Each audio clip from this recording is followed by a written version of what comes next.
All right, Shalom. I want to start off by giving all praises to Yahweh, Bahashem, Yahushai, double honor to the apostles of Israel, aka the apostles of Great Millstone, and peace and love to all the Akim, continue to preach His truth and all truth sincerity. All right, real quick, I want to get to a topic of taking it way back. All right, I want to take it back to the time of time of before King Saul and before King David. All right, that era, because around this time, so-called Negroes, Latinos, Native Americans, who make up the nation of Israel, they were bugging out once again. After the time of when we came up out of the land of Egypt. All right, because you gotta understand something. When we came out of the land of Egypt, when the Lord delivered us out of Egypt, it was a wild time, and it was a very more of a rebellious time for the nation of Israel. All right, and I want to get into the story in the book of First Samuel, the 8th chapter, that basically explains a few things on like why we're going through our present predicaments. Because according to the law, statutes, commandments of the Heavenly Father Yahweh, when we disobey the laws, the Lord put the heathens over us, and they put the bases of men over us, which is the Edomites. All right. Now, in this instance, it's not talking about the Edomites being over us, but like it adds on. It's basically like a continuation of what was going on in this book of First Samuel, the 8th chapter. And I'm gonna get right to it. This is the book of First Samuel, chapter 8, verse 3, starting at verse 3. And his sons walked not in his ways, but turned aside after lucre, that's money, and took bribes and perverted judgment. All right, so they basically took money, and they judged, and they judged unaccording to the law, statutes, commandments of Yahweh Bashem Yahushai. It says, then all the elders of Israel gathered themselves together and came to Samuel unto Ramah. Now this is talk about the sons of Samuel becoming the judges over Israel and how they were carrying themselves. It says, then all the elders of Israel gathered themselves together and came to Samuel unto Ramah, and said unto him, behold, thou art old, and thy sons walk not in thy ways. Now make us a king to judge us like all the nations. But the thing displeased Samuel. So when they came to Samuel, when they said this, it pissed them off. All right, because they were basically being carnal, and they were basically being not right. They were going off. And it says, when they said, give us a king to judge us, and Samuel prayed unto the Lord. So Samuel seeked unto the Lord, Yahweh Ba'ashem Yahushai. And it says, in the Lord, so Yahweh said unto Samuel, hearken unto the voice of the people in all that they say unto thee. For they have not rejected thee, but they have rejected me. So it's saying they didn't reject you, they rejected me. So the Heavenly Father is saying that my chosen people have rejected me. So they chose not me, they chose another. They chose other gods of these other nations, that I should not reign over them. So they don't want, so just like today, our people, so-called Negroes, Latinos, Native Americans, and people of that descent, they don't want Yahweh Bashem Yahushai rule over them. They want everything else but. You know what I'm saying? And that's why that's a continuation of what's going on back then to what's going on right now. It's nothing but a continuation. All right. And it says, and the Lord said unto Samuel, hearken unto the voice of verse 8, First Samuel chapter 8, verse 8.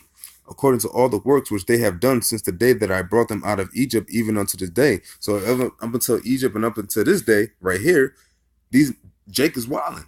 All right, Jake is out here acting a fool. All right, they're going everything against the law, statutes, commandments of Yahweh. All right, and that's what's been our problem. That's what's been our problem. That's why we've been going through what we go through. All right, it's nothing about bad luck. It's nothing about like we just just having to be just always we got the dumb luck of being the butt of every joke and being oppressed the most. It's not about that. It's about the Lord setting that up to where we was disobeying Him and forsaking Him to where He put these heathens over us. Simple.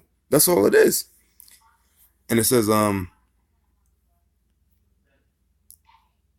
for they were forsaken me and served other gods, brought them out of the land of Egypt, even unto this day, wherewith they have forsaken me. So the Lord saying they forsook Him and served other gods. So they serving other gods. They serving Allah. They serving Jesus Christ. The fake Jesus, Caesar Borgia.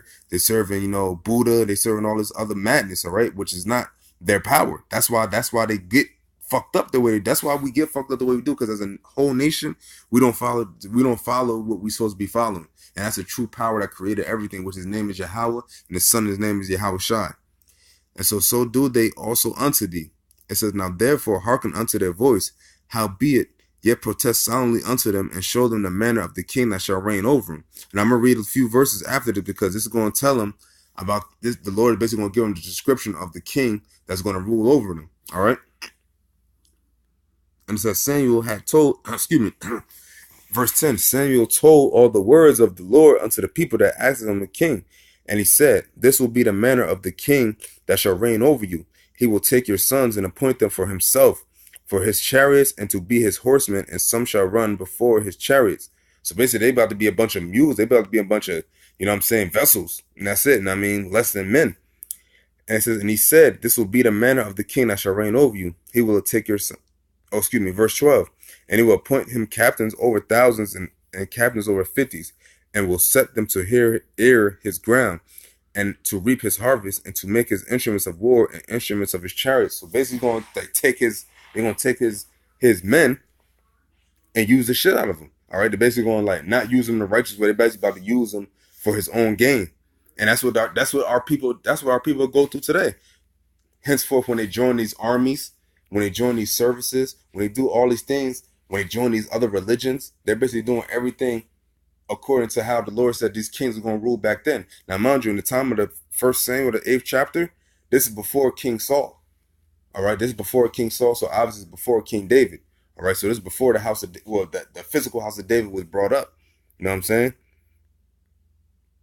And basically, like, you know, he goes into how the next king that's going to reign over him is going to basically like shit on him. All right, and I mean, if you want more edification, you can read it because it's going to explain it all. All right, but the main point I wanted to get at is when the Lord was talking about Israel once again forsaking His word, forsaking His law, statute, commandments to follow these other gods, and what we go through and how we get jacked up day and day again. Because our people as a whole, we're not following Yahweh Shem Yahushai. That's why our people get shot down in the streets. That's why our people are poor. That's why our people like just ain't worth shit. You know what I'm saying? And you know, with that, hopefully this is edifying. I want to give all praises to Yahweh. Call hello Yahweh by Shem Yahushai. Double honor to the apostles of Israel, aka the apostles of Great Millstone. And peace and love to all the Akim. Continue to preach His truth and all truth sincere. That right. Shalom.